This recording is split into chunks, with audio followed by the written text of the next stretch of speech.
अध्याय 54 महापराक्रमी चरपटांबा।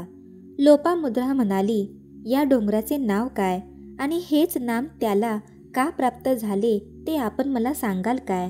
अगस्ती म्हणाले, जेव्हा महालक्ष्मी करवीरनगरी सोडून हिमालयाकडे गेली त्यावेळी कोल्हासुराने रत्नागिरी या पर्वताचे रक्षण करण्यासाठी रत्नासूर नावाच्या राक्षसाची योजना केली होती। तो आपली सेना घेऊन रक्षण करू लागला। एकदा त्याने देवीकडे 2 दूत पाठवले, त्यांनाही देवीने काळ रात्री करवी मारले। मग अत्यंत चिडून रत्नासूर सैन्यासह देवीशी युद्ध करण्यास निघाला।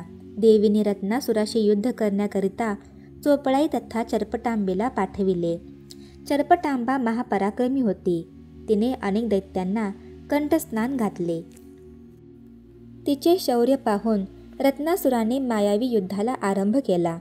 त्याने चरपटांबेवर शस्त्रांनी वृष्टी केली, तिने सर्व शस्त्रांचा नाश केला।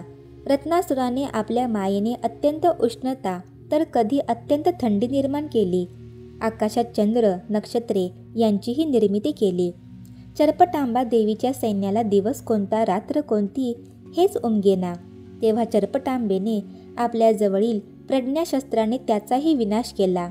खड्गाने रत्नासुराचे शिर धडा वेगळे केले। रत्नासूर मेला हे पाहून त्याची सेना भयाने सैरावैरा पळू लागली। चरपटांबा रत्नागिरीकडे गेली।